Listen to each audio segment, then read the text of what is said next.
Thank y'all for making it in our beautiful Louisiana weather. I didn't know it was supposed to rain, but it's Louisiana, so like every single day at 2 o'clock. I recognize some of y'all. If you don't know me, Dr. Derrick Hines. I'm the founder of Acadiana Pain. 2013, we opened down the street with like one little treatment room, and the whole goal was like, can we start to integrate the best treatment with the best technology so that we can give people here access to like what is available. Even back then, what we were thinking, what people should be able to use from like treatment and technology standpoint for recovery, for healing, for pain.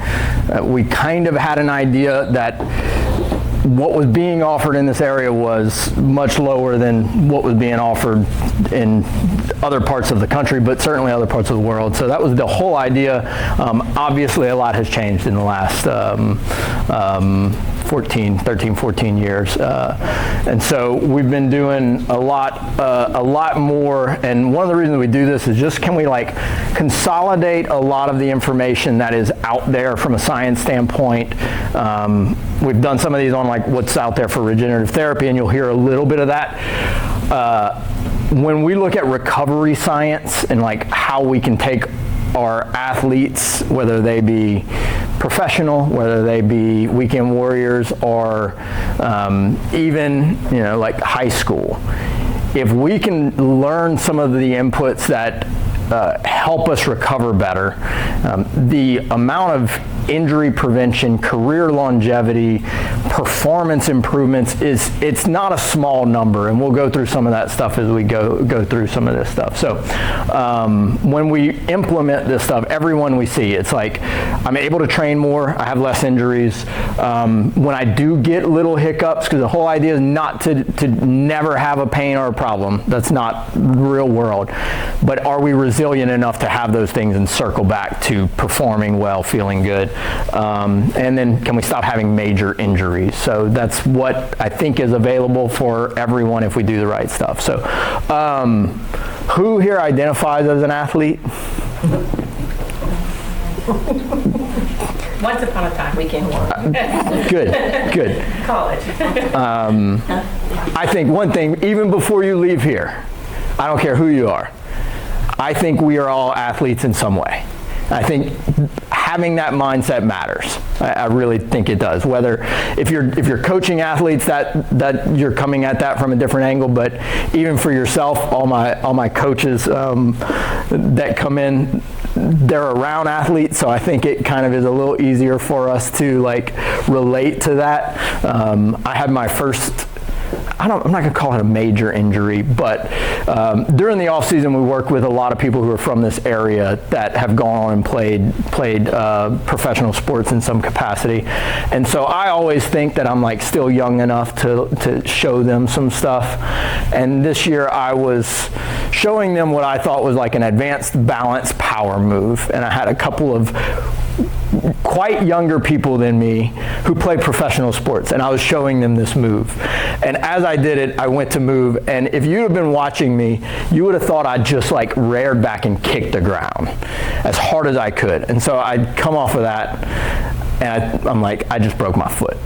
I know I just broke my foot. And so I'm like, all right, y'all do that. And so I'm letting them go through this thing, and I'm just trying to walk around because I'm like, I don't want to show them that I'm hurt, right? And I take my shoe off, and my big toe is like 3 times the size as it's supposed to be. And I was like, okay, the caveat to the story is we were going skiing in 8 days. And I was like, okay, I planned a whole year around this ski trip. We're going to put this to the test. And I went through a bunch of stuff. They laughed at me a lot. But doing the right stuff as early as possible was like, I went from not walking day one, like basically in a boot, to 8 days later skiing. And I'm like, I kept them updated and we were all kind of laughing about it, but I'm like, our body can do that stuff. There's things that have to happen before and there are things that have to happen during to get to some of those points. So A, identify as an athlete. B, when we're talking to athletes, I think their mindset around recovery has to change. So why recovery matters. If training gives us the signal to improve, recovery is what gives us the result from it. You don't get stronger inside of a workout. Like when you are in there working out, I was telling somebody this, like if you looked on paper and you said, hey, I have this thing that I want you to do, and I want you to do it every day. And it's going to create some inflammation. It's going to spike your blood pressure. It's going to spike cortisol. We're going to create a lot of tissue damage while you do it. Does that sound very good to anyone? Not really. That's exercise, right? The training part is just a signal that we're putting into the body to make a change. If we don't recover after that, the only thing that happens is all those negative changes start to grow. And we start to lower our performance and increase our risk for injury. So like when we talk about recovery, I think especially athletes have this mindset of like, oh, that's just this thing that happens on its own. It's not something that I need to prioritize. And without it, we don't get the result that we're looking for. We don't see changes in performance from all of the training that we've put in. It matters so much that I put them on equal playing fields, because when we look at performance, you'll see some of the data that says if we spike training and we don't change anything with recovery, our performance doesn't go up very much.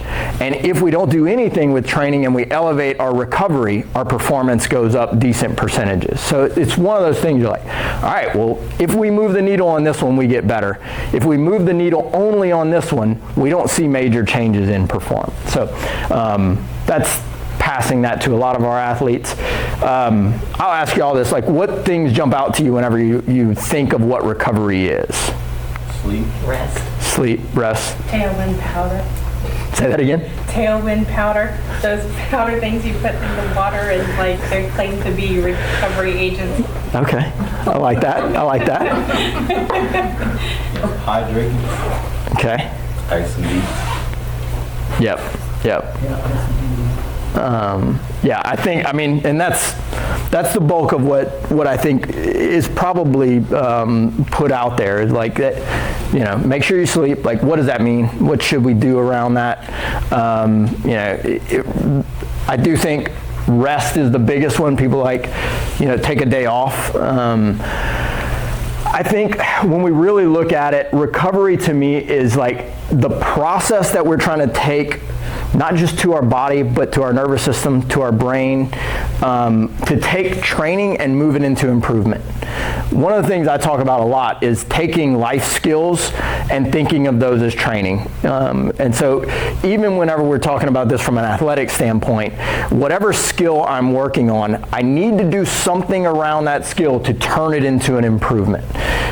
We do a lot with balance with our athletes, especially with our high-level athletes, because little improvements in stability from the feet and from the hips and the knees, the core, unlocks a lot of performance improvements whenever we're working on an elite level. And every single time we go through some of that stuff, I tell them, you will not see a major improvement in this session when you're working on central nervous system stuff. What you have to do is go to sleep. When you go through REM sleep, your body integrates a lot of nervous system activity, and you will come back tomorrow having not done anything, and we will put you on a slack line or a balance board or something, and you're going to be like, oh, this is way easier than it was yesterday. When we're training those things for especially like central nervous system stuff, sleep is the thing that integrates all of the information so that we can actually use it. So they will sit there and keep going through that process, but to turn that training into an improvement, they actually need to go and let the central nervous system rest so that they can get to it. From a physical standpoint, that process is going to look different, and we're going to go through a bunch of that stuff. If we look at that, tissue recovery is the one I think that gets talked about the most. Cellular recovery, I wish more people talked about it. That's the thing that is the building block for a lot of things. Somebody didn't recover when they were running for their shoes there. Inflammation is a big part of cellular recovery. Can we make sure that our body can handle inflammation really well? The nervous system gets taxed when we're doing skill training, and that's something that if we are going through skill acquisition, it has to recover, or we're not going to see an improvement in skills. This would be basketball. We see a lot of this with our like martial arts athletes, our dancers. If they don't go through things to help the central nervous system repair and rebuild, they're not going to see major improvements in a lot of the stability stuff that they're working on. And then, yes, sleep, hormones, and then readiness would be kind of part of the recovery process. So it's a part of training. It's not the opposite of training. If training is like doing the activity, recovery is not the not doing of the activity. It's not doing nothing. So if that's the one thing I really want people to start spreading is like recovery is an active part of our performance in athletics and as a byproduct, life, right? So if we could accelerate it, and we got to pull research from a number of different little areas. If we can optimize recovery, something interesting happened, and it was shown in that study that they did on mice, but it happens in humans in an interesting way. Repair starts to outpace damage. And that gives us a lot of opportunity if we can get to a point where we are seeing that our body can actually repair the stresses that are happening to us faster than the damage that happens. That gets really exciting when it comes to performance improvement. Have y'all heard of peak span? Is that a word that means anything to anybody? So if lifespan is how long we live, health span is how long we live healthy. Peak span is how long we live at our peak. Now, the interesting part about peak span is that it starts to get broken down into different systems, right? My body has a certain shelf life that it's going to be at its peak. And I can extend that if I do the right things, but there's still a point where I'm 41.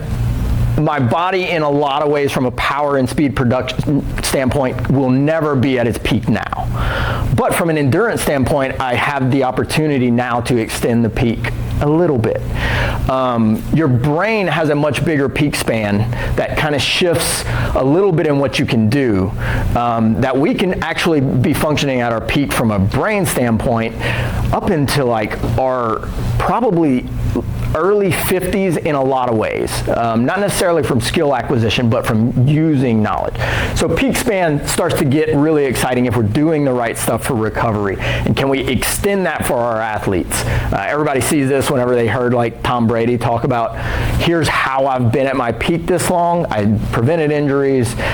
I don't necessarily agree with some of that stuff, but this is part of it, right? Is he was able to find a way for repair to outpace damage in the NFL as a quarterback so that he could extend that peak span as long as possible. We definitely see major improvements in speed and power if we recover well. We'll get into some of the data around some of that stuff. Injury risk goes down in some studies by up to 50%. Non-contact injuries in a recovered athlete versus a underslept, dehydrated athlete can be up to 80%. That's a crazy number if you extrapolate that across a season. Endurance improves even in 24 hours if we do a recovery optimization period. 24 hours later, there are studies that show a 20% improvement in endurance, and that's in trained people. That was in marathon level runners. So this isn't like we took untrained people. They improved elite runners' performance by 20% by helping them recover. And then we see a lot of focus and cognition stuff. So if we can do the right things to accelerate recovery, it gets really exciting with what we can do for ourselves as athletes, whether that's, we can be an aging athlete. I do love the idea. One of my goals at this point has become the centenarian Olympics, which is, I want to go and compete with a bunch of 100-year-olds, and I would love for that to be like, sprinting, jumping, swimming, biking, lifting. So that's most of my training now is like surrounding how do I compete in the centenarian Olympics. So I've got 59 years. It's like gotta get going. Here's an equation that we teach to a lot of people. We call this the recovery performance equation, and when we look at performance in anything that we do, that comes from our training, our recovery, and the adaptation from past training. That's what gives us performance, right? Training is the stressor, as we talked about earlier. Recovery is the integration of that stressor, and then adaptation is the result of both of those being done. So if you look at this equation and you're looking at elite performers, if you thought they would get out of balance, where do you think they would get out of balance with that? Recovery. Their training's usually pretty good, right? Like they're getting after it. They are getting adaptations. They're at an elite level. If you really look at it, they're probably missing recovery. If we flip that over and we look at the weekend warrior, where do you think they would get out of balance? Training. We'll go through that. I agree in a lot of ways. The weekend warriors have a number of problems, if we'll go through that for a second. We have a very hard stressor in terms of like waking up and going run or going play golf or going play pickleball after sedentary periods. So we have the stressor that could create a change if we were able to actually repeat that consistently enough to create adaptation. So for them, it's usually not recovery in terms of they're not giving the rest breaks in between the performance, but they're not getting the adaptation and the stressor right. And so they're going to get out of balance there and their performance is going to suffer. When we get into those situations, then that's where injuries happen. That's where performance doesn't rise to the level that we think it should. And this is among other things, like you look at inconsistent sleep, that's a big part of it. We look at limited mobility, old injuries. Nobody here has old injuries, right? Yeah. I have a sciatic nerve. They saw it 25 years later. Like, on MRI. Poor warm-ups. It's like, I think pickleball is, I'll pick on pickleball for a minute. I see people all the time and they show up and they just start playing.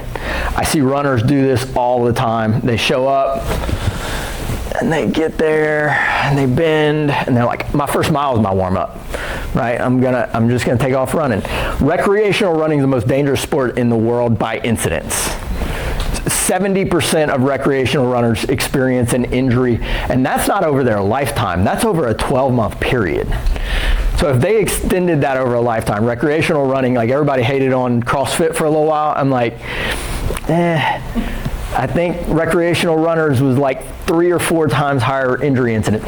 And all that is recovery, and we're not getting ready to do the performance. We're not getting ready to be in a sport. This is pickleball. They don't think of it as a sport. They're going like socialize and they're not doing anything and then they tear an MCL or something. Low tissue capacity and then poor recovery habits is kind of the weekend warrior thing. We see it far too often in our golf programs. People show up and they go to the range, they take a couple swings. Dr. J, I'll spare him his soapbox. And then they go get on the first tee and they're like, yeah, go ahead. So would a weekend warrior be like a static stretcher and not a dynamic stretcher? I think they would tend to lean towards that for sure, if they did anything. But most of the time what you're going to see is that's what they think warming up is stretching. And my real thing is I'd be like, if you have mobility issues, I'd be fine for you to like regain those motions before you go do a sport. That's a big one that we will see as a very leading indicator to overtraining. In all of our athletes, we want to be checking HRV. Fatigue and motivation. There was a study where they just asked athletes, how excited are you to train today? And that question, when they correlated it with HRV, when they correlated it with recovery and sleep, was almost directly correlated. Like if they came and they were like, I'm ready, like I want to get after it today, they tended to be more well recovered on that day. When they came and said, I'm going to get through it, like I got to go to practice, but I'm not ready. That was a big sign that they were under recovered. How do we use that? We can have that conversation about pacing and when we should change the practice session or the training session based on that information. Sleep and readiness scores start to decline when we're overtrained. Power decreases a decent amount. Balance and stability will start to go. Our focus and coordination tends to start changing pretty quickly. And then injuries start to stack up, like non-contact injuries, whether that be soft tissue, whether that be like sprained ankles, pulled hamstrings, that's all signs of poor recovery and overtraining. There's a lot of reasons that we want to dig into these things. One of the conversations that I had recently with one of our athletes, they changed teams. And the team they were on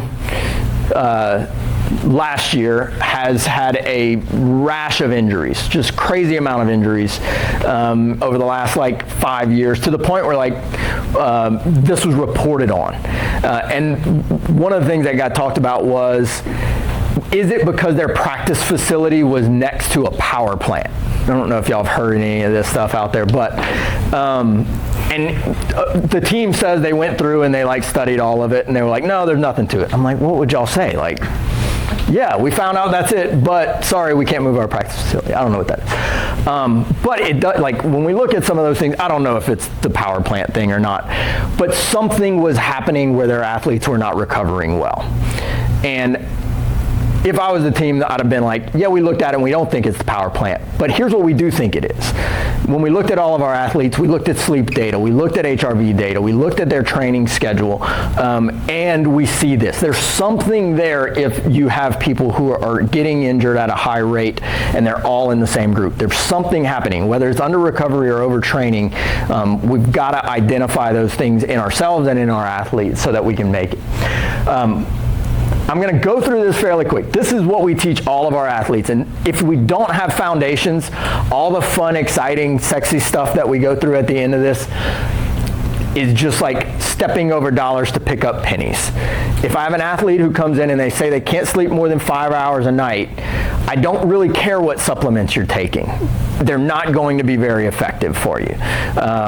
If we can't move our body correctly, it really doesn't matter if we're getting enough creatine in there. We're going to have a high risk of injury. We're going to have issues that start to stack up on us. So these are important. These are not the exciting things, and these are the ones that our athletes need to do the most. These are the ones that we need to do the most. You know, sleep is by far the deepest recovery technology that we have. When we look at what happens with a good night of sleep versus a poor night of sleep, we get tissue that repairs correctly, hormone regulation, our nervous system recovers, our immune function restores, pain sensitivity changes. I don't know if I can do this. Pain sensitivity goes down quite a bit if we sleep well. So when we're looking at some of this stuff, one of the ways we can use this, have y'all heard of sleep banking? this is one of my most exciting things that I have, like, quote unquote, discovered. So they've done studies with, most of this was military, but where they took them leading up to a very intense period. Usually this is deployment, right? And they make them sleep an extra 90 minutes a night. And so like they do that, they're tracking this. That extra 90 minutes a night for 4 weeks, so like the month before their performance thing, even when they were underslept over there, they still kept cognitive and physical recovery at a very high level for a period of time. We start teaching this because I'm like, okay, it's off season right now for football. I'm like, right now, you should be optimizing sleep as a football player to the highest degree, like 9-10 hours a night. 10 hours was where they saw the drop off of this stuff. And what they find with that is like, you can bank some of that sleep, they call it sleep banking, you still get the benefits of that next month if you're at training camp, or if we go into 2 days and like you're gonna be underslept, your body's struggling, what you did that month before matters. If we know that we're gonna travel and go run a marathon, traveling taxing on us, you're in hotel rooms, you're not sleeping well, that month before, we should be prioritizing sleep to a much higher degree than we were, like, whatever, you know, every day, because I can still hold some of those benefits. So it's an exciting thing because it gives us something that we can pull on, that we have control over. For a month? They did it for a month. The study was a month. Is it a month before your thing, or is there like? That's what they did. That's what the study did. This needs to, like, now, like, people have talked about this, but there wasn't data around it. So it's like, now it's getting a little bit more exciting because you're like, oh, we have some parameters that show that it's there. So they did it for a month. I've seen this be 2 weeks. Like, somebody who gets an extra hour of sleep for a week or two before, even if they're underslept during, you know, their like travel or training camp, they still feel really good and repair well. Was that what you were I asking? was gonna ask, like, what's the shortest duration to where like sleep banking is still effective? The 90 minutes more than their baseline was where they started to see improvements. So like, if most people are sleeping 7 hours, if you can get into the 8.5 hour range, like, you will start to see improvements. There was a metric, it was like, I think for every 90 minutes they saw like a 5% improvement. There was a number for that, don't quote me on the number, but there was some number that showed like, well, if you did one 90 minute, you know, then if you're sleeping at 8.5 hours, you're 5% better. If you're sleeping 10 hours, you're 10% better. Some version of that. Sleep cycle to just an extra 9 Yeah, minutes. exactly. Okay. Yep. But it gets to a point where like plateaus, like 10 hours. 10 you hours. sleep at 5, get up into 7.5, up to 8.5. Then we get to a point where like you get to 10 and it's like, Yeah, and it stops. Yeah, yeah. When you get to 10, they found that it stopped. 10 hours is, that's a long time. That's a long time. So this is what we tell everybody. It's like, I think for every athlete, 8 to 9 hours of sleep is vital. You know, we increase a bunch of these changes. You know, a lot of what we're trying to do is like create some semblance of very strong circadian rhythms in our athletes. So we can dive into like how you can do that if y'all have questions on it. But like, sunrise and sunset matter. You know, we want our athletes outside. We want ourselves to be outside at sunrise and sunset. Low lights in the evening. You know, everybody talks about blue blockers. It's just light, guys. Like, bright blue lights will activate you to a very high degree. But if you're wearing blue blockers and you got all the lights on in your house, it's not going to change that much. So lower lights in the afternoon. No stimulants. We look a lot at our like stimulant schedule with athletes based on sleep data. So I think if we're working with athletes, what we have access to today with Oura Rings, there's a bunch of new ones coming out with Whoop bands. There's one called what is the new band? I'm going to say Light Band, like LYT, I think is what it is. But it tracks sleep along with cortisol throughout the day. How accurate is it? I don't know, but that stuff is coming, and these things aren't all that expensive anymore. And so if you have your athletes and you are tracking sleep data, we know that if I have a stimulant at 10 a.m. and I lose 10% of my sleep, that matters. So now, very easily, my last cup of coffee is at 9 a.m., whatever, right? Workout schedule tracking workout schedule with sleep information is really, really helpful. And then there's supplements that we get into. There's one called Acadiana that stops you from, that lowers your risk from waking up in the middle of the night. So if you haven't slept a long time, like if you're trying to go from 7 hours to 8 hours, that's going to take a transition period. So a lot of times during that, we would say like, okay, melatonin is what gets you to sleep. We don't usually need that. Acadiana is what helps you stay asleep. Are these 3 supplements, the glutathione, that's an antioxidant, the Yep. theanine is an amino acid supplement. Are these 3 supplements sold together or separate? No, they're separate things. Yeah. But so those are things that like we take athletes through. Again, like I think we put that as the first foundation, because if you don't have good sleep, all these other things start to get really, really challenging for us from a recovery standpoint. Hydration and electrolytes, I think, is one of the most overlooked areas in almost all of healthcare. I've had more patients with chronic headaches and nerve issues that when we fix hydration and electrolyte balance, they're like, my decade of headaches are gone. So it's one of those that we're like, oh, we should drink water, and that's where we end it. Dehydration is very, very big. So there was a study done in 2019 where they dehydrated athletes. They dehydrated them to lose 2% of their body mass. So that's not a ton if you look at data from football and you look at data from track before and after events. Some of these guys will be like 10%. So this was 2%. What they found was that their strength went down by 6%, give or take. Their performance and power went down by somewhere around 4%. Injury risk went up by right under 10%. And then what they called tissue quality, they didn't put a number on it, but tissue quality was worse. And that was with a 2% dehydration. There was a follow-up, a Dube et al., that one was in 2021 or 2022, that did the same thing, dehydrated athletes by 2%, and what they found was cognition was 5% worse done on tests, and mood was worse. So like the athletes were just like, I'm not happy. I am not having a good day.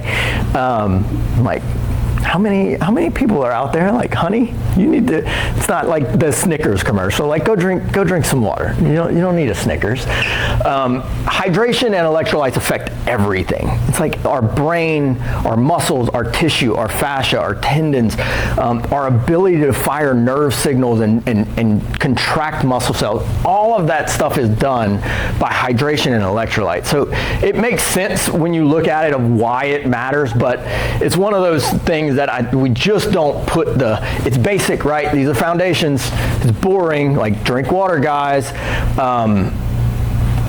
It's the biggest thing. Like when we fix this, I see this change performance more than any peptide or any of that kind of stuff. So that's why we put the foundations, and I harp on them, and everybody's like, move on. Anyway, what we shoot for, half body weight in ounces is like your non-negotiable. That's where you start. When we are going through and starting to optimize hydration, we call it a morning hydration cocktail. It's the easiest time to control it. We want them to get 16 ounces of water right away, 1,000 milligrams of vitamin C, 3,000 to 4,000 IUs of vitamin D, creatine. We can chat about creatine. I'd love to do a deep dive on that. And electrolyte replacements. There's a bunch out there. We just say no sugar. Make sure there's no sugar in them. That takes you about 4 seconds to put that in water and then drink that, and we are already light years ahead from a hydration and an electrolyte standpoint in those couple of seconds. This is my, like, I'll do this waking up half asleep. All those things are right there to fix it, and you're out the door, with no extra time added. Whenever we're dealing with elite athletes, and when this is very important, somebody who's had chronic injuries, a lot of the runners and stuff that we're working with, we want to ramp this up a little bit. We need to track loss and make sure that we're regaining everything. So for our athletes, that would be like before event, after event weight measurements to know how much weight we lost.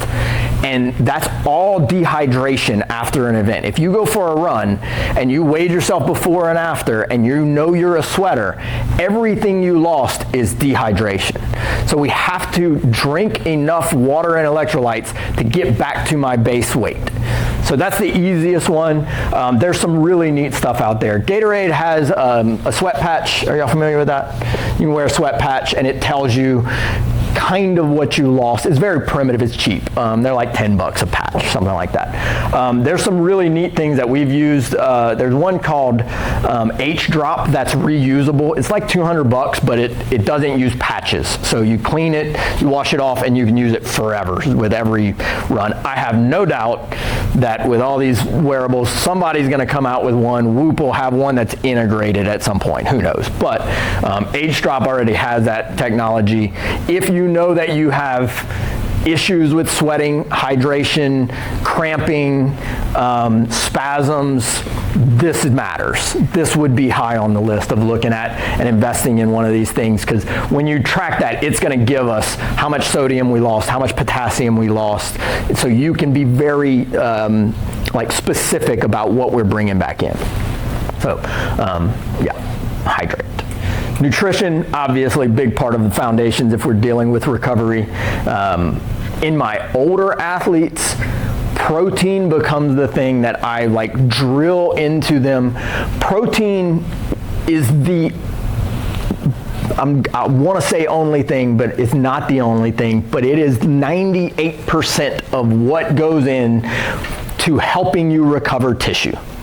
If you don't have enough protein to go and rebuild tissue damage, you are not going to be able to rebuild tissue damage. And the problem that happens as we look at weekend warriors and aging athletes is that it takes more protein to get into like myogenesis, to get into muscle building, to the point where it's like 30 to 40 grams per meal is necessary to actually get us into that. So if we're going and we're eating 10 grams of protein, 20 grams of protein, we don't have enough to come in to actually repair our body. So when you look at some of the data, it varies widely. Most average adults are getting at most half of the protein requirements that they need. I just want to put this in as an adage. My father had pneumonia and he had to have a thoracentesis to take fluid out between his heart and his lungs, and the surgeon wouldn't do the procedure until he had protein for like 3 days because yeah, you're not going to recover. Yeah, exactly. So, what we tell people is like a gram per pound per day. So the caveat to that is I want that to be your healthy lean mass is my starting point. That can go up for athletes. So like, you know, if you're dealing with a 200-pound athlete and they have, you know, 10% body fat, make it easy, they'd be trying to shoot for like, you know, 180 grams of protein. You know, when we look at that, that's a crazy amount. I think for most of us, 100 grams is going to be your starting point. In a lot of our athletes, this becomes the hard part.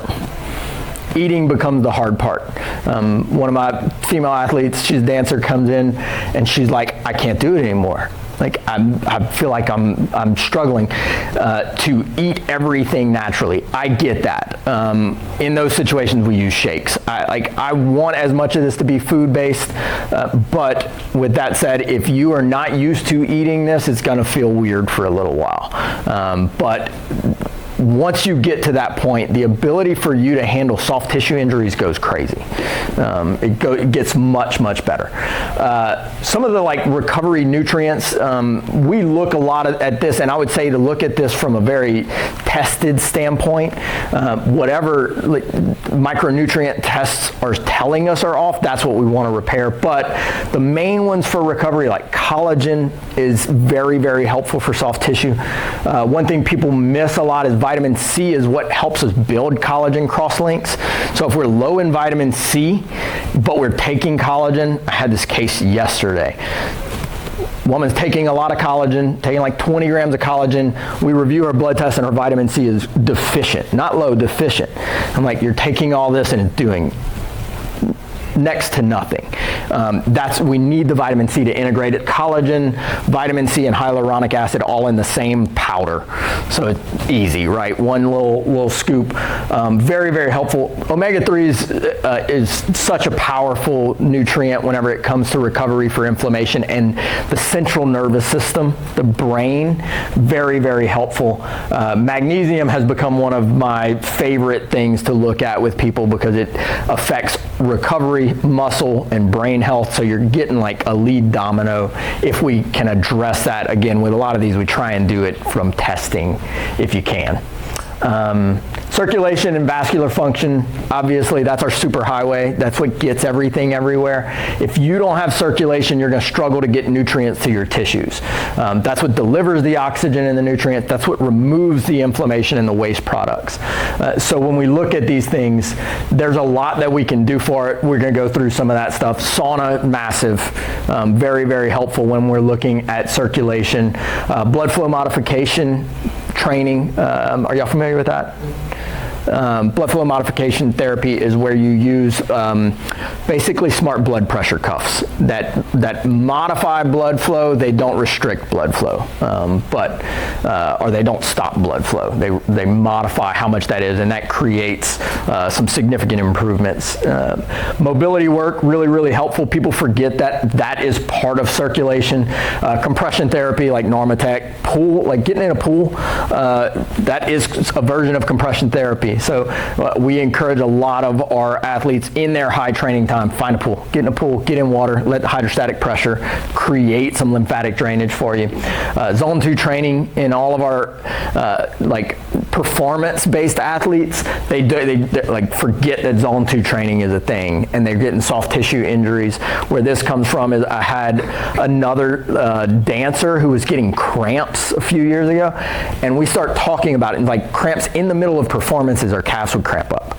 And like, not good. I'm not a dancer, but that doesn't sound good. And we start looking at a lot of this stuff, and we look at her week, and she's doing no Zone 2 training.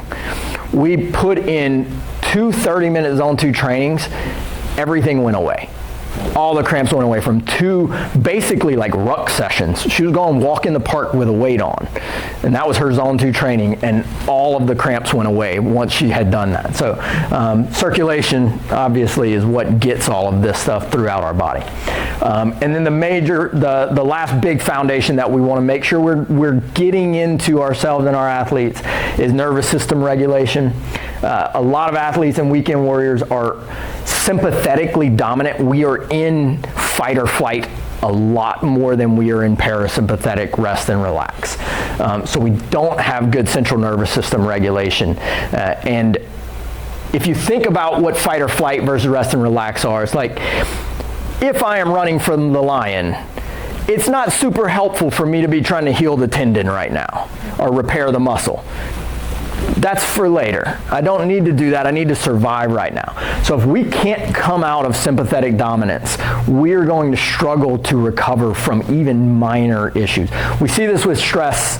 If you look at people, caretakers, if you look at high stress jobs, lots and lots of injuries, lots of problems with inflammation.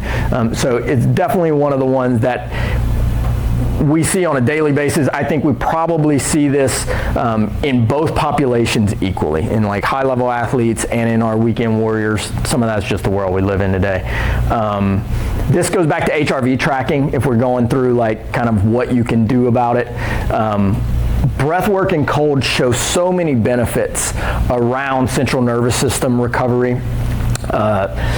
There are some compounds that seem to work well with it. Ashwagandha is a cortisol modulator, does a good job in people who are staying up. We have to be mindful of how we track it. If you have questions about that, let's talk about some of that stuff. Cortisol cycling, so if we need to reset our cortisol curve, cortisol is not bad. Everybody know cortisol? Like everybody calls it the stress hormone, but cortisol is a great thing to have us. When you wake up and you're ready to go, and you feel really good, that's cortisol. Cortisol is high. That's why you feel like that. So it's not a bad thing. It's a bad thing if you try and go to sleep and you're like, I'm still ready to go. That's when cortisol is bad. So there's some ways that you can reset your cortisol cycle that are really helpful. And then for nervous system, like rebounding, hyperbaric oxygen therapy just is kind of such an impressive tool when it comes to being able to get the nervous system back into a healthy state. So that's the foundations. I know those are the boring things. They are so vital. And if all you did was leave this and think about these and tell your athletes about these, you will have a massive improvement in recovery. If we're tracking sleep and we're getting over 8-9 hours, bank it if you have to.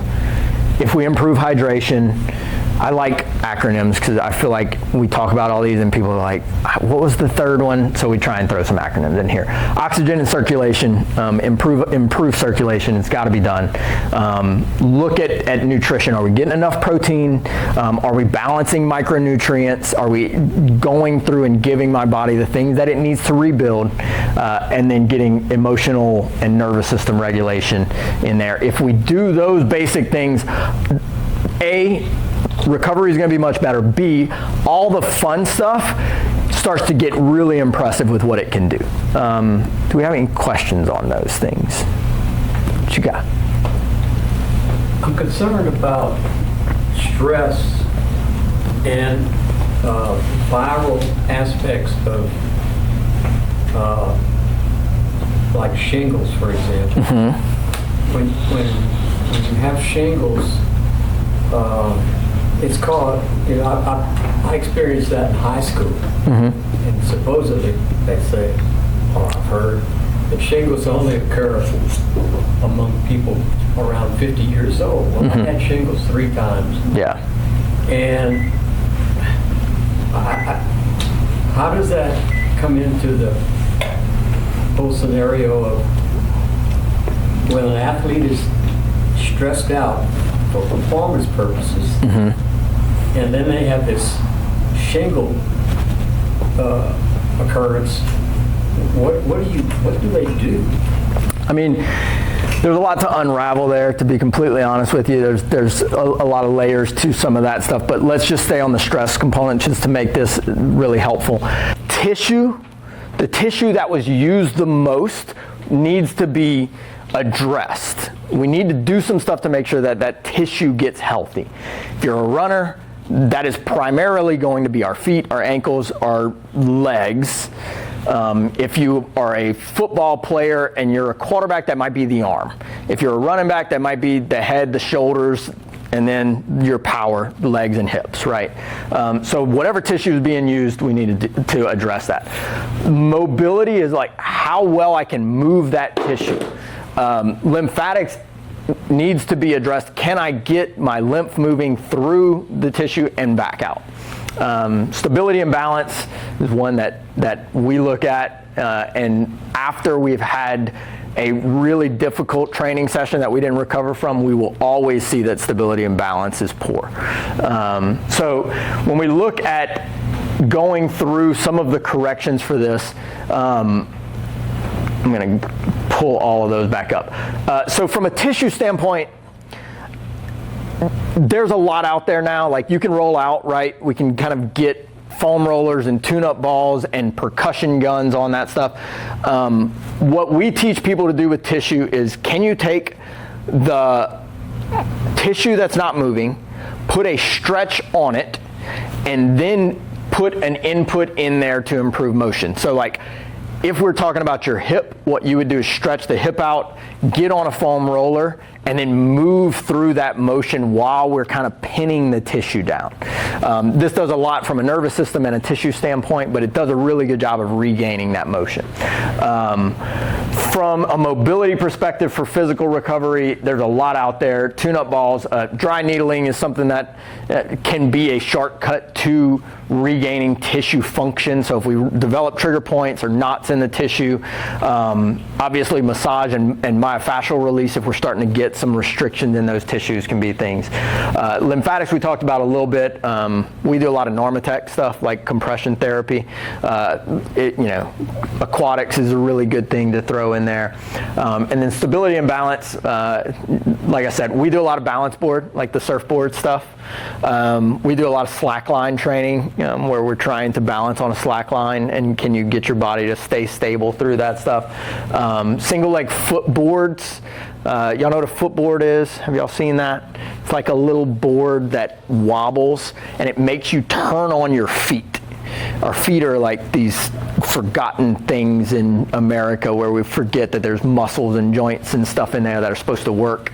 And so those are things that we want to do from a physical recovery standpoint that move the needle, that we will see our athletes improve dramatically. Stability.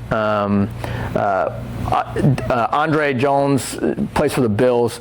He won't mind me telling me. He sent me a video to show this, and I didn't put it in there. But when we started with him, his foot had no function, like no function at all. And when we would try and do balance stuff with him, it was terrible. So probably for the first 2 weeks, every day that he was in here, we were doing footboard stuff and working on, can you actually use the muscles in your foot to stabilize you? You're a big guy. If your foot doesn't work, you're on roller skates the whole time. We started making him do toe yoga, which toe yoga is one of the most mentally challenging things, I'll say. So toe yoga is where if you lift up all of your toes, you keep the big toe up and then drop just your 4 small toes. And then you lift all your toes up and you keep your small toes up and you drop just your big toe. And then we start from the bottom, and can we lift just our big toe up while you keep your small toes down?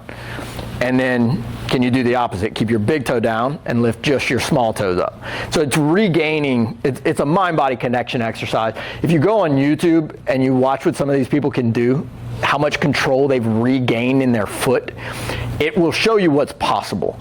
There's people who have some ability to lift every toe and spread them and squeeze them. Like if you look at what these people can do, it's crazy. So,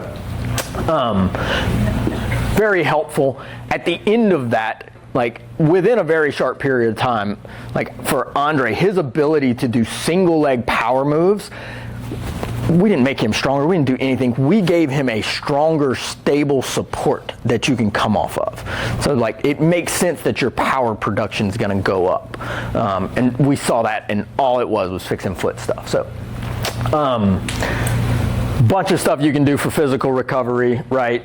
Normatec compression. We see foam rolling. Flossing is where you take the like nervous pathway out, and then we move that nerve in and out of its sheath. So we're moving through that. We call it flossing, right? Very helpful when it comes from physical recovery. People don't realize our nerves are supposed to move and flex. If they don't, we get nerve problems, and we'll see inhibited motion, power production, all of these things that'll come with that. So lots of things that we can do for physical recovery. We'll dive into some of those. When we look at like a cellular standpoint, how do we do this? I was saying I wish we talked about this stuff more. Mitochondria is, y'all remember 8th grade science? I don't know what time they teach this. It might be like 3rd grade science now. The powerhouse of the cell, right? That's how our cells produce energy. And if they don't have energy, we are going to struggle to perform and recover. Like that takes a lot of energy from the body. Inflammation is a big cellular stress, and if we have inflammation in the body, our cells are going to have to deal with that, and they can't go back and deal with recovery stuff. Oxidative stress, when we look at the accumulation of oxidative stress, like you'll see how all these stack, right? If we accumulate oxidative stress and we can't clear it out, that leads to a lot of inflammation and starts to tax the system. So when we go through the cellular recovery pathways, this is where we look at things like mitochondria. NAD has been shown to improve mitochondria function, but this is also where like infrared light comes from, right? It boosts mitochondria function. So our cells can produce more energy. Whatever they are trying to do, they can do it better. They have more energy. So if they're trying to recover, they have more energy to go through the repair process. Inflammation, tons of things you can do out there for that. Omega-3s, very, very helpful. PEA is a compound that helps with inflammation of the nervous system. And then there's lots of peptides that we can do that affect inflammation. Cryotherapy, obviously, is a big thing that does some systemic anti-inflammatories. And actually, sauna creates a decent anti-inflammatory effect that people think cryo and sauna are like opposites, but they actually have quite similar benefits if you break it down. Oxidative stress, some of this is diet. Glutathione is your master antioxidant in your body. Helps you clean up a lot of cell stress. This is one that all of our high-level athletes, we get them on it. You're going to have oxidative stress. They need to take it. That's the hard thing not to get it. We measure it, but glutathione is something that you use regularly. You use it to go in and clean it up, and then it gets recycled and reused, but in that process, you lose some. So they say after the age of 20, we lose roughly 10% a decade if you are healthy. So y'all can do the math. I see like wheels turning, but it's definitely a very important part of the cellular recovery pathway. And then micronutrient balance, we want mineral corrections. A lot of that is not guessing. That's based on testing, but if you're going to look at micronutrients, you initially would look at your major, like vitamin C, vitamin D are going to be the like low-hanging fruit on those for a lot of people. Muscle replenishment, creatine, magnesium. Creatine is like tried and true, right? The studies keep coming out and they keep going back to it, and it's like, it's hard not to have a decent amount of creatine in our cellular recovery pathway. There was studies done, even going back to the sleep thing, that in underslept athletes, if you boost creatine intake, you'll mitigate a lot of the negative effects of being underslept. Those were done, it was like 20 grams though. Like they went to 20 grams. So that's not something we're doing every day, but I'll be honest, if I have a bad night's sleep now, I'm putting an extra scoop or two of creatine in my morning cocktail. So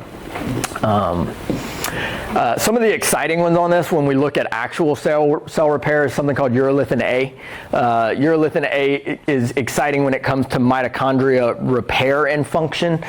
So that's one that when we are pushed to have to find ways to help our athletes repair from a cell standpoint, and we are restricted because of governing bodies, urolithin A is one that gets pulled in there.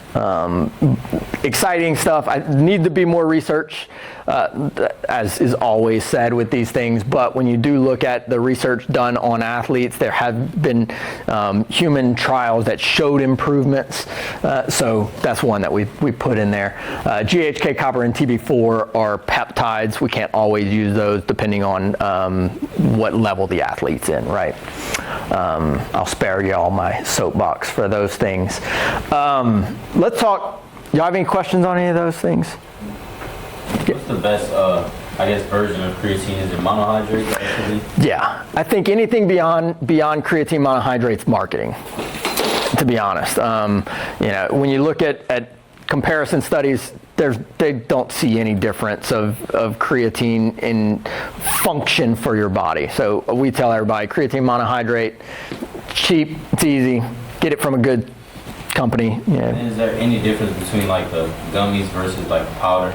I haven't seen studies on it. I highly prefer the powder. I feel like it's absorbed much easier. Gummies kind of give me, I'm like, what's it in, how did they make it? It gives me a little bit of like, if I can stay away from it, I try and stay away from it. I know they're easier and like portable and stuff, but even some of the creatine companies are now doing like the little small pouches that are like the take with you things. So I prefer that. So easy to pop it in water.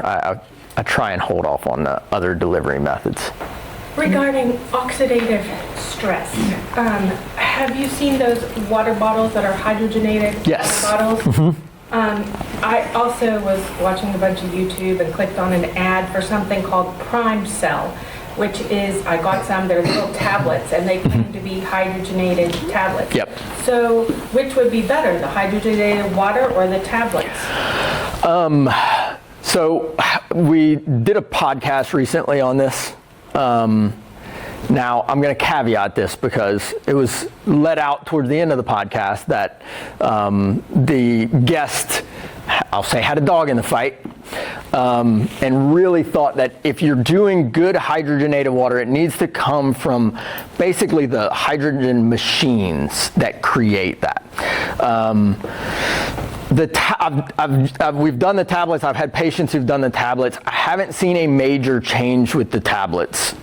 So I feel a change with the tablets versus the water. Versus the water. Have you? Yeah. Lafayette water. I mean. Very possible, right? I had this conversation today. I'm very interested in the hydrogen world. It is another antioxidant, is what it ends up being, right? That's what it does in your body, is hydrogen goes and acts as an antioxidant in your body. And so it's a pathway. Now, we have a lot of our athletes and our people on glutathione, which we know we're addressing the antioxidant pathway somehow. So that might be why we didn't see as big a changes with hydrogen, because we're already addressing it a bit, right? So there is good research on it. I'm interested in it. He would say it needs to come from like a proper hydrogen machine to put it in your water, and you got to drink it within like a few minutes. Same thing with the tablet though, right? You got to put it in, give it a few seconds, and then drink it. Full disclosure, I had that in here, and we have had athletes who did that as part of the morning cocktail. I think the jury's still out on it, so I'm paying attention to it. The tablets aren't super expensive, right? It's worth doing They're it. called Prime Cell. Yeah. They're not very expensive, and I feel a difference. Yeah. It's a great antioxidant. I think when you look at kind of what it comes down to, I know there's a lot of claims on it, but to me, looking at the studies, it's a version of an antioxidant, which is needed, right? So the way we look at advanced stuff is like, we do a lot of deconstruction here. This is what we like, how everything came about. And it's like, can we break down what needs to happen? So if you're looking at recovery, you need to be able to repair. We need energy production.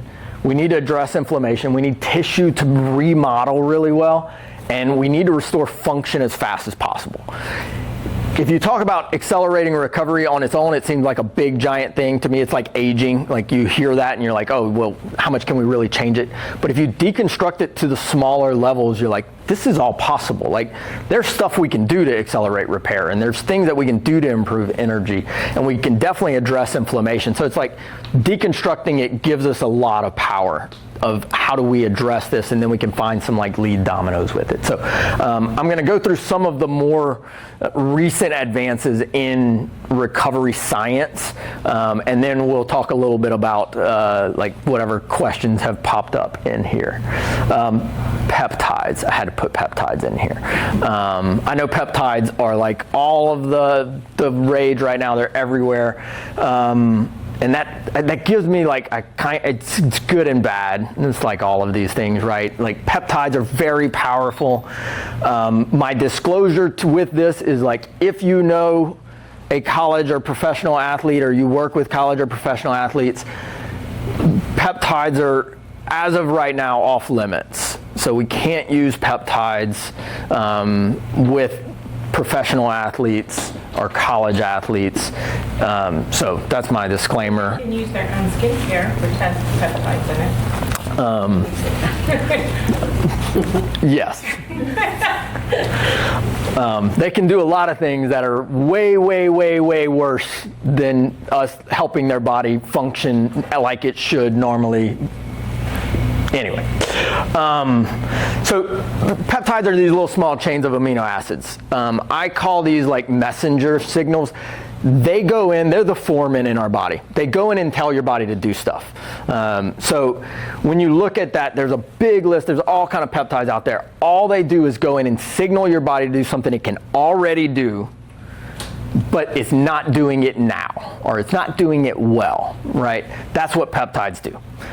They don't replace tissues, they don't do any of that stuff. They go in and tell your body, hey, let's turn this pathway on. The awesome thing about this, guys, is like our body's insanely powerful at doing a lot of these things if we give it the right signal and the right tools. So a lot of times it's trying to just mimic a signal that our body naturally has. Have y'all heard of BPC 157? That's the one that's like everywhere, right? When you look at a 15-year-old, the amount of BPC in his body, her body, is through the roof. As a 41-year-old, I probably could not take enough of it to get back to that level. That also goes to show us like it's an incredibly safe thing. There's studies being done right now. So when we start a patient with BPC 157, we tend to start in micrograms. Like 250 micrograms might be a starting point for somebody. There are studies being done right now with 50 milligram doses.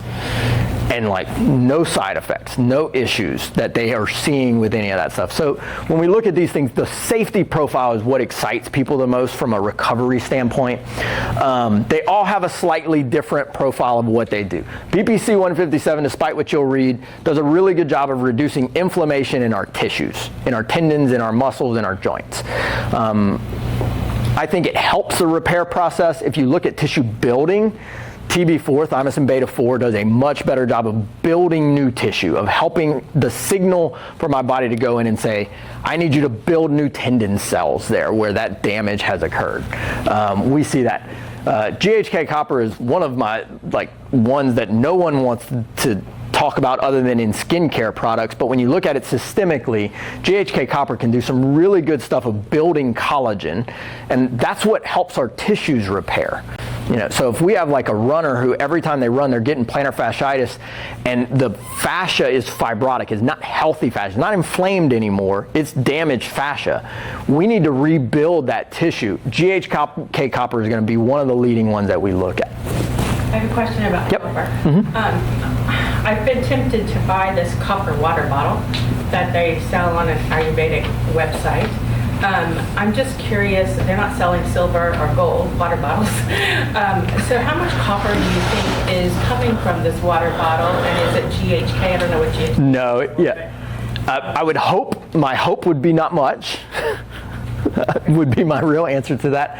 GHK copper is a tripeptide. So it's a synthetically made tripeptide. It's glycine, lysine, and what's the third one? I forget the third one offhand. But so it's a tripeptide that goes in. You do have the ability to absorb it through your skin, but you're going to have to get a very specific thing to make it be GHK copper. Has GHK copper? No, it's just copper ion. It's just a copper. Yeah. So how is it? Will that help? I mean, I would not imagine. No. Okay. It's like it's better than drinking out of a plastic water bottle. Yeah. So it'll help in that sense. Exactly. There's neuropeptides when it comes from a brain standpoint, and I just had this conversation with a retired athlete. I think these get really exciting whenever we're looking at post-concussion syndromes. That's something that I would be very highly ready to use in someone who had a concussion, certainly multiple concussions. And then we have some hormonal peptides we can dive into if y'all are interested in some of those things. DHEA, that's sold in milk over here at Champagne's. It's in Horizon Milk. I mean, the rest must be prescription or something. Have y'all heard of the saying, like, marketers ruin everything? Marketers will ruin everything. I had a patient bring a peptide in that she bought off of, don't do this, off TikTok. And we started looking at it, and to their credit, they put it on there because most of them will lie to you. It was not a peptide. It didn't even have peptides in it. And so I'm like, really, did you think you were going to get something that's medically healthy to help your body regenerate healthy tissues off TikTok? Anyway. So cell energy and cell repair. We talked about NAD and urolithin A. If you improve energy, very, very helpful. There's a lot that comes out whenever we look at other technologies, and I'll throw those in just a moment. Technology is the fun part, right? We'll show y'all some of that stuff. Cryotherapy, I think, gets talked about the most when we look at recovery. I think we are talking about it for the wrong reason, to be honest with y'all. The biggest thing that we see when we look at the studies around cryotherapy is the improvement in immune cell function to be able to go in and repair stuff. The inflammation part I'm excited about. I think that's a byproduct of you having better immune function whenever we are using cryotherapy. And then the increased collagen formation.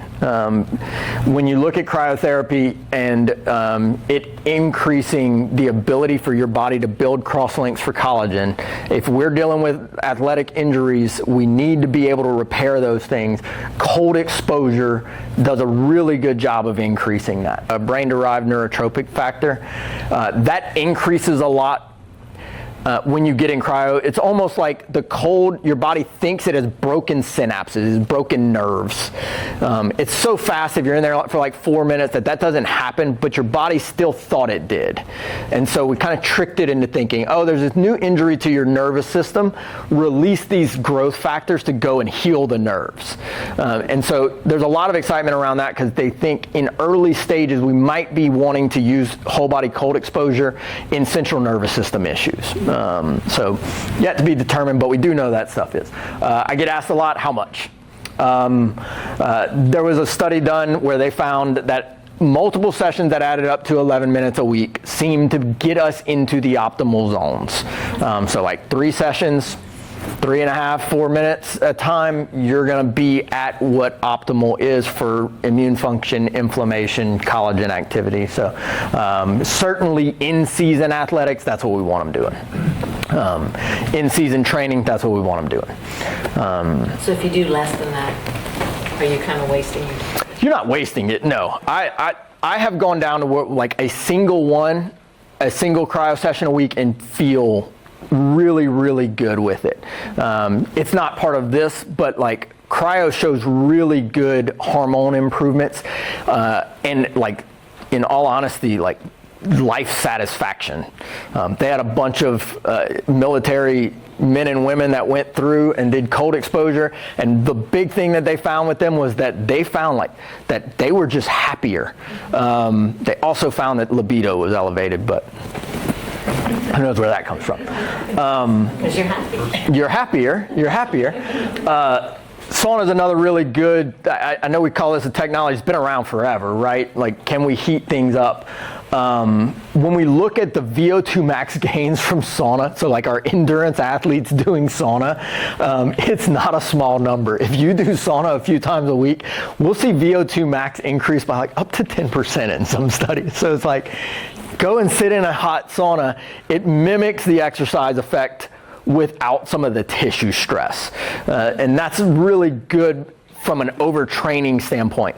Our runners, I would say 9 times out of 10 when we have runners that are starting to train for something, they get injured because they are starting to increase their load more than they can recover from. And so this is a way that in them, I would say, they're like, I want to run 4 days a week. I'm like, you're going to run 3 days a week and you're going to do sauna the extra time and use that as your workout, right? Despite the studies on like aging and longevity, sauna continues to show improvements with detoxification. So do y'all know Brian Johnson? Have y'all heard of like the anti-aging guy? He's this guy, if y'all haven't heard of him, he made like, I don't know, millions and millions of dollars in like tech and stuff. And then he starts spending $2 million a year on anti-aging, just on himself. He's doing all kinds of tests on himself, so he does everything. He's had access to everything. He did sauna every day for roughly a month, and then took a week off and did sauna every day for another month. Every single thing they have done, they've tracked. That was the best thing that he saw from a detoxification standpoint. So like they were checking everything in his body that was like toxin related. They were checking it through his blood, through his tissue, and through his semen. And they found that of everything he did, that he's got millions of dollars he's spending, doing sauna was the biggest detoxifier that he had. And he was doing every day, 20 minutes, and then he would shower right after. It's like, I mean, all right, yeah. If you're doing all of those other things and getting injections and flying all over the world and getting stem cell stuff. A sauna in your facility? We have a sauna, yeah. Is the steam sauna better than the infrared sauna, or they're kind of the same? My science answer is we don't know. Okay.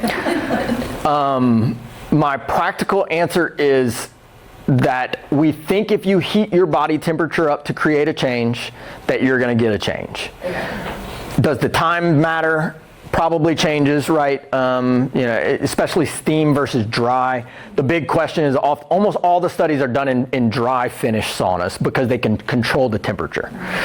Most of them are done around 170 degrees, but it's like in almost every athlete, definitely our weekend warriors, were like, put sauna in your life. It's just too good from too many aspects. I was going to ask if the guy you referenced was the microplastics guy who's trying to get plastic out of it. Yeah. They were tracking a lot of the microplastics, and so some of those were like the major changes that they saw in detoxifying, and kind of like that, like the bottle, right? We can't get away from it. So how do we get out of it? It's in everything. There's stuff on everything. Anyway, say that again. How old is he? He's 50. Like early 50s, maybe 51. There was a big gripe because there's a guy who is like 70 who lives in Japan, I think, who looks like he's like 25. And they're like, I forget the guy's name and I don't want to butcher it for y'all, but if you look at him, you're like, this is someone whose body's recovering and his repair is outpacing damage to a crazy degree. And they talk about what he's done, and that guy, now he's starting to make a bunch of waves. He's lived a very clean life. And so to one degree they're like, well, you have to spend all these millions and you don't look as good as this guy. And he was like, well, yeah, but I just started doing this 3 years ago, and he's been doing it for 50 years. But it does show you what recovery can do if we do the right things and we're taking care of ourselves and we're taking care of mitochondria and inflammation. So this isn't an athletic recovery thing, but I think we all should see ourselves as athletes and take this into our lives, because that's what it is. That's where it goes. At least twice a week is what we shoot for with that. Sauna's one that is just like continues to get better. Like if you get a 10% improvement from once a week, you get a 40% improvement from 4 times a week. 20 minutes. 20 to 30, depending on temperature, but like he did it 20 minutes. So we shoot for 25, give ourselves a little buffer zone. PEMF is a really exciting thing whenever it comes to our endurance athletes. That helps blood flow. PEMF sends an electromagnetic field around your body and helps our cells function and communicate and move better. To the point where a few years ago, the Race Across America team that started using this, so they were a middle-of-the-road team. What they did was they took PEMF mats and they put it in the vans, and they made all their riders, when they would get off, Race Across America is like the America Tour de France. So like they are on their bikes. There's 22 stages, I think. And so they went from a middle-of-the-road team. They would get off, get in the van, and they would run a PEMF session. It's like 15 minutes. The year they did that, they broke the world record. Now everyone does it, so we don't really know who's it's a mat? It's a mat, yeah. It's a mat that has coils in it that create this electromagnetic field around your body. A lot of healing and blood flow that comes from it, but it's definitely one of those things, like if we're setting up stuff that's perfect for athletes, same thing if we're looking at like cold exposure. we're trying to bracket the stressors with it, right? So like, take football because it's easy. If they have a Friday night game or a Saturday game, then immediately or the day after, we're trying to go and restore blood flow to all of the tissues that got trauma. And then towards the end of the week, on Thursday, we're trying to go back through and restore blood flow through all the tissues that they used all week that they're going to need for performance. So that pulls in some of the performance improvements and some of the recovery improvements. Would this help somebody that's a veteran in a nursing home? Yeah. I mean, it's blood flow, right? So it's one of the hard ones that we're like, who doesn't need better blood flow? There's some, like maybe a kid or something like that, but there's also some stuff beyond blood flow that's like cell signaling. So when they've studied this with cancer patients, they see where healthy cells do really well with that signal and cancer cells do not. It kind of weakens cancer cells. So from a recovery standpoint, a lot of our cancer patients will use it because of some of the data on that. Can you tell us about like how much of your body it has to cover, or how, I don't know. Well, it's kind of one of those things where it seems like if you knew exactly where the problem was, you could probably address it there. But what you usually want to do is cover the whole body and then target an area. And the reason that they look at that is like, if I have a slight restriction in blood flow, like let's say I have a problem with my knee and I just put like a target around the knee to do that, and I have a slight restriction in blood flow in like my hip, well, I can be trying to improve blood flow here and cell function there, but it can't get there. So what we tend to want people to do is treat the whole body, get all of the cells functioning better and get blood flow better throughout the whole body, and then have a target with it. That tends to be how it's done. So you're usually trying to catch the whole body, and like when you look at the different systems out there, there's some that don't do that. So that rationale is why we would push people more towards the ones that do. That you can do a whole body session with it. I've only seen like a 2 or 3 mat. Yeah, they have whole body mats. Like we have a few whole body mats here, and then like there's some that are coils, right? It's like a little coil that you hold, and it makes you would say a couple foot radius around it, but then you would need to put that everywhere throughout the body, so then it just becomes a time problem to me. But definitely a technology that has continued to show improvements and keeps getting more and more exciting. So hopefully that's one of those that like price comes down as it goes, and then like people can have more and more of this in the house. This goes back to sauna too. Like I want everybody getting access to sauna. I think sauna gets to be a price point where we should like have saunas built in houses and stuff like that. Like if you look at Finland's got almost a sauna for every person. And most of the studies show like they get less Alzheimer's and they age better and they have less cancer and laser is a very concentrated form of infrared light to an incredibly high degree. It spikes mitochondria function really, really well. So when we're dealing with athletes that come in with soft tissue injuries, laser will help those cells repair much, much faster before that becomes a problem.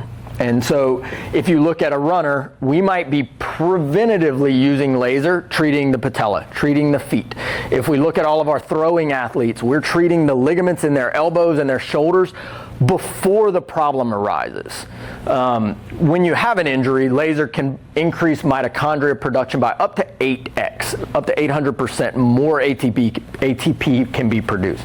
So in theory, you would have 8 times more energy to repair whatever is going on in there. That's not what the studies show, but like in theory, that's what it would give you the access to.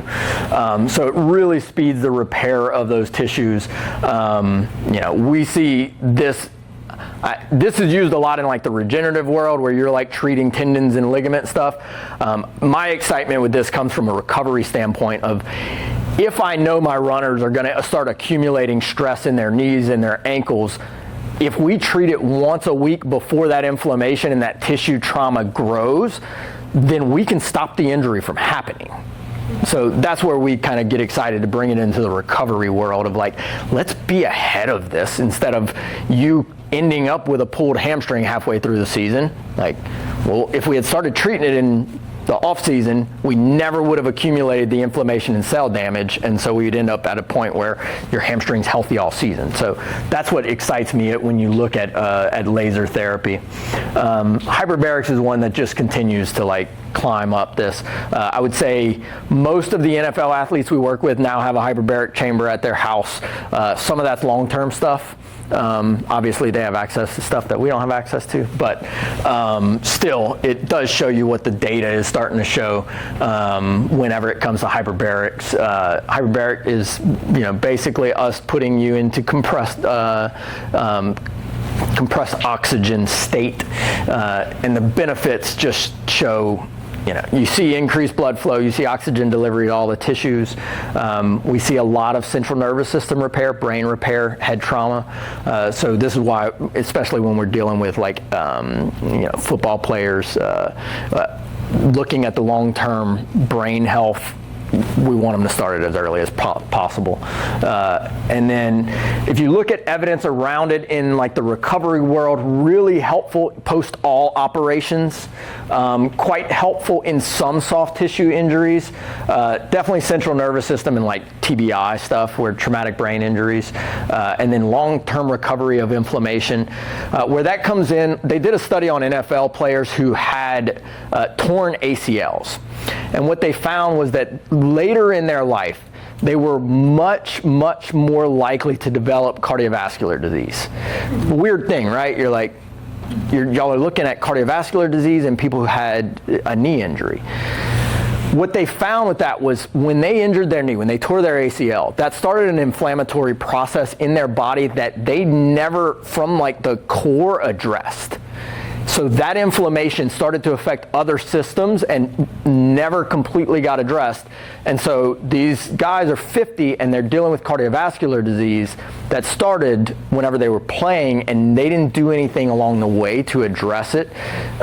So that gives us a glimpse of how an injury affects many other systems and why it's important for us to actually go through the recovery process well during that injury. If they got ahead of the inflammation earlier and it doesn't affect the vascular system and it doesn't stay in their body, then we should be able to see them go through their life and not have to have this increased risk of any cardiovascular related death or diseases. So I think in some of these, bringing these in earlier starts to become more exciting whenever we look at some of that stuff.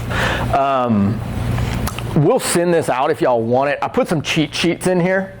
So if we're looking at like a physical recovery blueprint, like how would you recover the fastest physically? Cryo sauna mobility work, really, really helpful to get all of the body tissues. Creatine, collagen, hyaluronic acid, vitamin C, that's all in one little packet. Hydration and protein focus. And then if we have access to it, BPC 157 as a peptide paired with TB4, and then if it's tissue damage, GHK copper as a peptide as well. Really, really helpful physically. You would, like, if someone's going through this as a program, the chance that we end up with like a non-traumatic physical injury is very, very low. Nervous system recovery, you would look more at like hyperbaric, cryo, and PEMF. Even for like nerve injuries, right? NAD, urolithin A, methylene blue, all mitochondrial functioning agents. PEA and omega-3s are for inflammation, and then go back to hydration for the nervous system, correcting micronutrients, and then depending on where in the nervous system we're trying to ramp up recovery, possibly a neuropeptide stack. There's a few peptides that really affect the brain, very helpful. So depending on what we're looking at recovery-wise, it would be in there. Immune and hormone, we go back to sleep with anybody who's got immune deficits that we need to recover. Hyperbaric cryotherapy, vitamin D, glutathione, ashwagandha, and astragalus are really helpful to boost immune function. We could go back and look at cortisol, and then hormone health peptides again would be kind of your like quick and dirty, as you would say. Vascular or blood flow recovery programs. So sauna and PEMF, we might look at HBOT if this was severe. Blood flow modification training. A couple times a week as part of an exercise program, BPC, TB4, vitamin E, and then also on that we had vitamin K. Missed that one. And then mobility. Can we make sure everything is moving really well so that we're restoring blood flow to all the tissues? These are just kind of your cheat sheets on like the supplement stacks. Methylene blue is one that most people haven't heard about that increases cellular mitochondria production, kind of similar to like NAD. When we look at NAD versus urolithin A versus methylene blue, it's almost one of those like, what does the athlete feel better with? Like what gives them more energy production? What gives them more like, I'm ready to go? So they all do that from a slightly different angle. And then when we really look at like, can we build recovery into a life of ourselves or an athlete? Can we get sleep? Looking at hydration, make sure that protein goes up.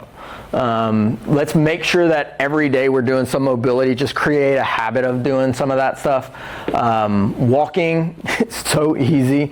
Walking after meals is such a like small little performance hack. After hard workouts, that's whenever we tend to try and bring carbs in much more. Rehydrating after hard workouts to ideally to the pre-workout weight. Performing some light movements after workouts, so like we don't want our athletes to go and do nothing, right? And then if they can, find PEMF in there, get blood flow back to all the tissues fairly close. The first 2 days after a hard training session, workout, or game, that's sleep. And then weekly recovery, couple sessions of cryo, infrared, and PEMF. Those can be very stacked together. Like that can be like a 15-minute thing where they're all kind of put together. Zone 2 cardio, definitely one of the things like in season that we want people doing because it's low stress on the body.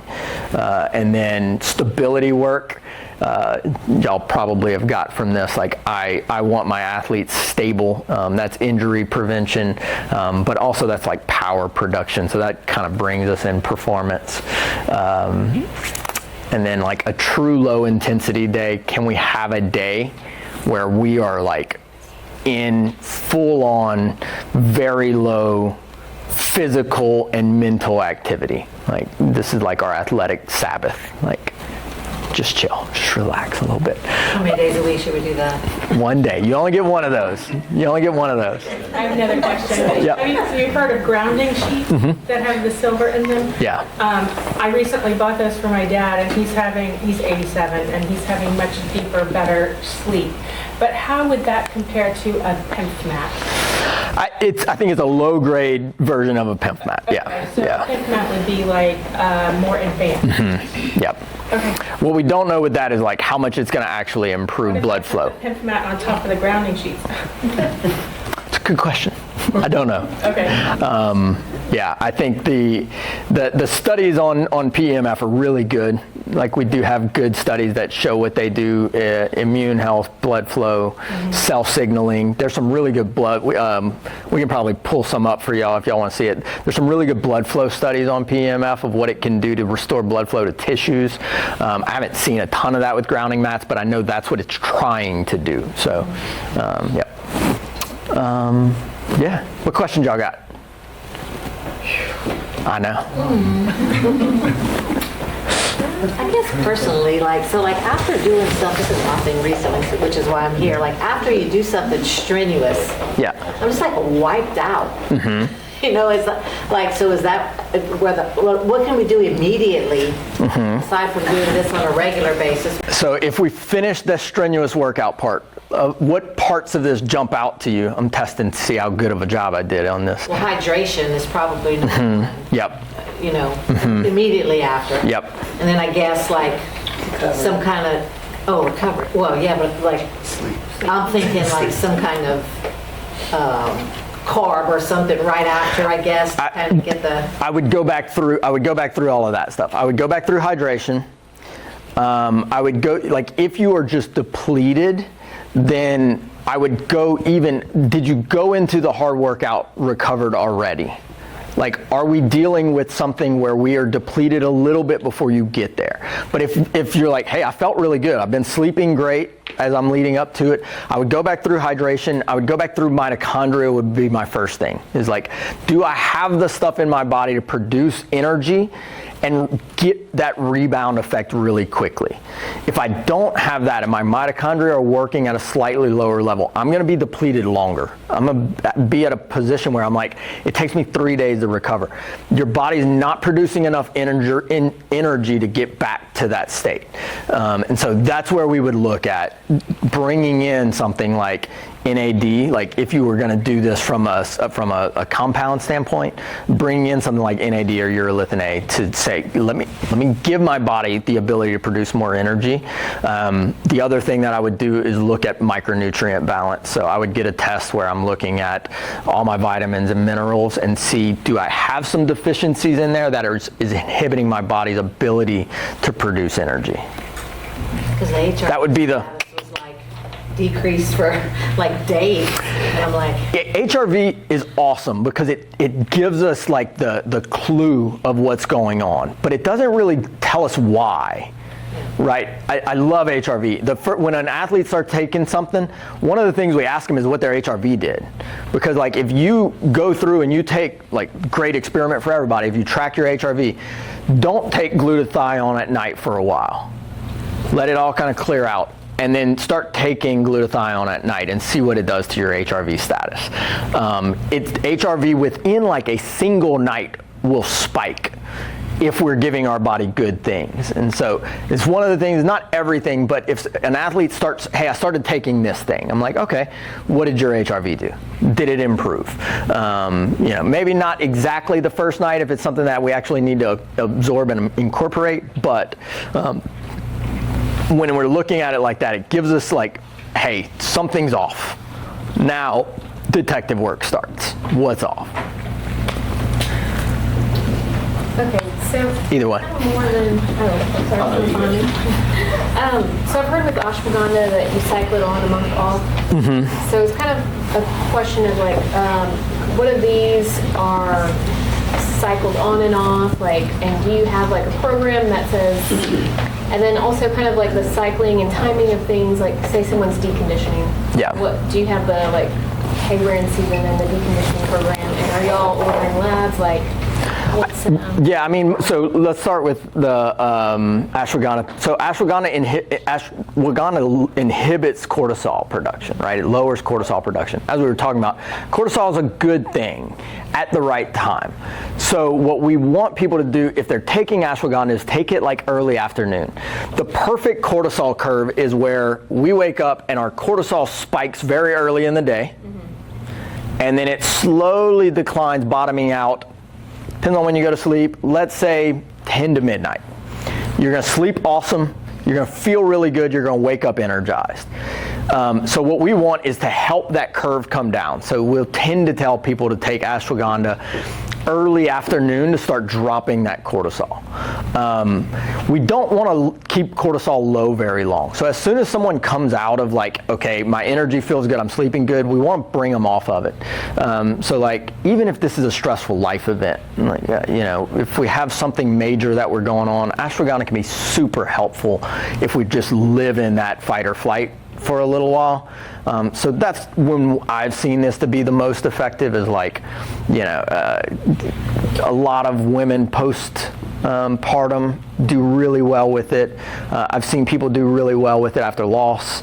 I've seen people do really well with it after leading up to really stressful events, even performance events.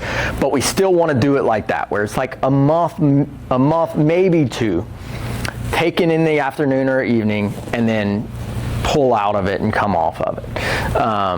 So there's other things we can do with that. Like I love when we talk about workout times, like moving a workout to a morning for a little while, even if people don't do it, to spike cortisol early and get that cortisol curve reset. There's a lot of data on like early light, getting really bright light early in the morning. Same thing. Can we spike cortisol to get you back into rhythm?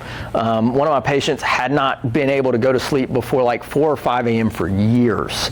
She has been in like just this completely flipped cortisol curve again. Long time. You cannot be healthy with that.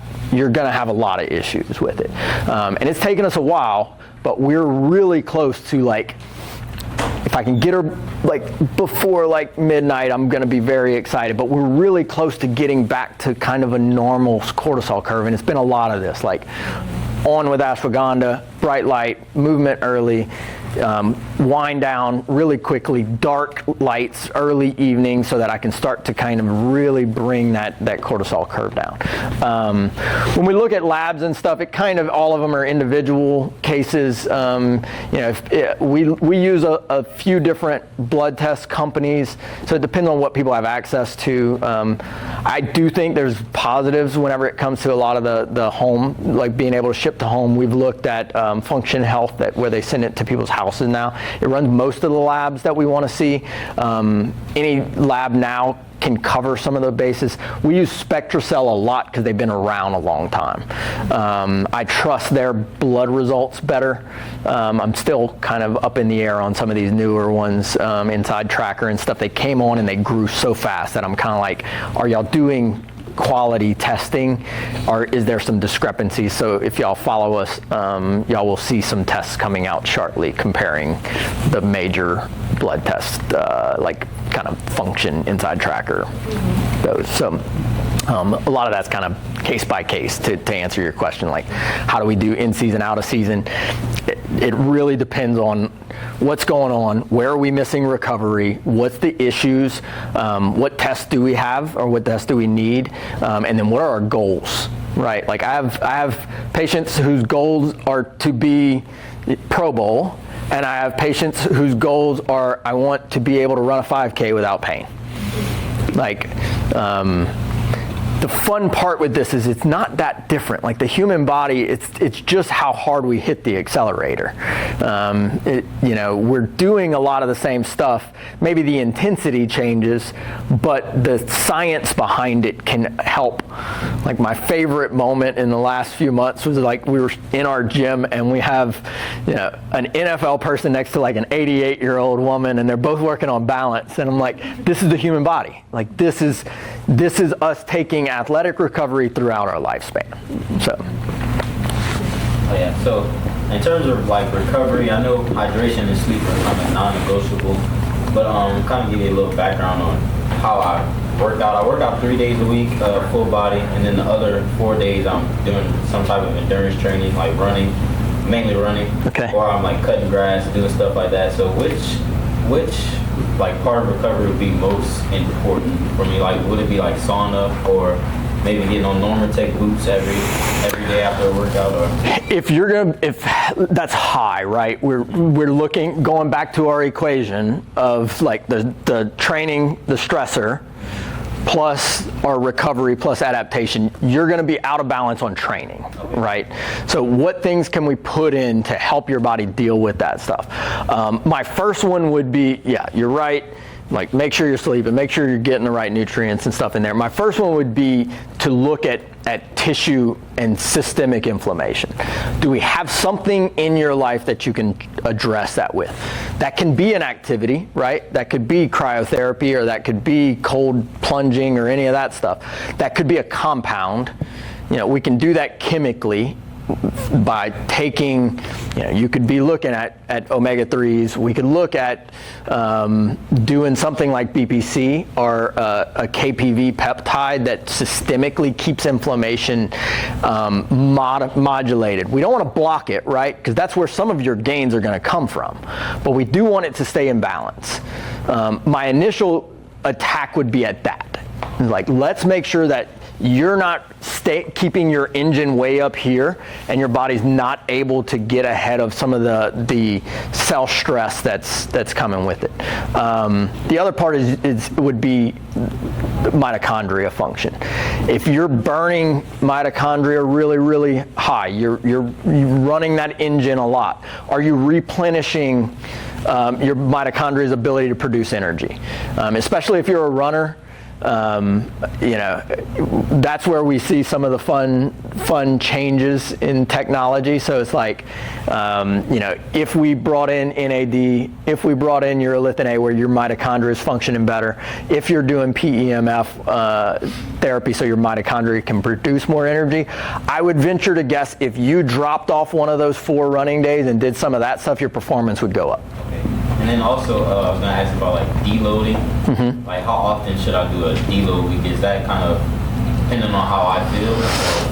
Yeah, I mean, you could do it scientifically, right? Where we're watching your HRV and we're watching your sleep and we're watching your times and we're calculating like when are you starting to lose a lot of nutrients through sweat.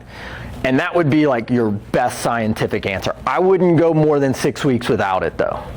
Like if you do 4 or 5 weeks of really good training, I'd have a deload week in there. That tends to work on tissue health of how long it takes for tissue adaptation. So that's the rough, like start that tomorrow, right?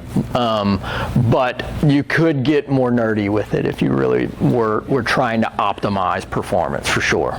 Yep. Last question, can you comment on your financial infrastructure? Is this all private and self-pay, or do you take VA referrals or Medicare? At the office? Yeah, I don't know. We take insurance and everything. My challenge with insurance is that insurance doesn't really care what kind of care you get. So I'll give you an example like laser. There's a lot of studies on laser and carpal tunnel. And so we petitioned one of the big insurance companies, I don't want them to come after me so I won't say any names, to pay for laser for carpal tunnel treatment. And it was like, we don't have enough research. Well, here's a boatload of research. Well, we need to look at all this stuff. A year, 18 months goes by, and it's like how did they put it? The utilization ratio is going to be too high as compared to surgical rates, so we decline your request. Basically, not many people want to have surgery. No. This sounds like something that might help a lot of people, and they're going to want to do it. So we don't want to pay for it for that many people. So with that said, we have programs for like anything that they don't cover. So like they don't cover laser. We have programs to make that feasible for us to integrate it into patient cases. For us, everything is an integration. My brain works. It's like, if that works well, how do I put this in and this in to make that work much better? So we integrate a lot of things, so we're trying to check the boxes to problem solve.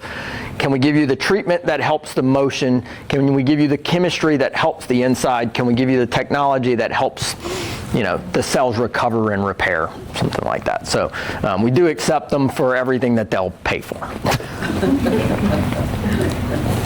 So if I have a father who is on VA coverage, do I have to get a referral for him to come here and get a consult? Or? Not for a consult, no. We can bring him in and do a full evaluation and stuff and go through it. VA is a little bit of a strange animal. My full answer is they would probably want one of their doctors to look at it and make sure that they can't try and keep him in-house. Right. But we work with a lot of VA patients.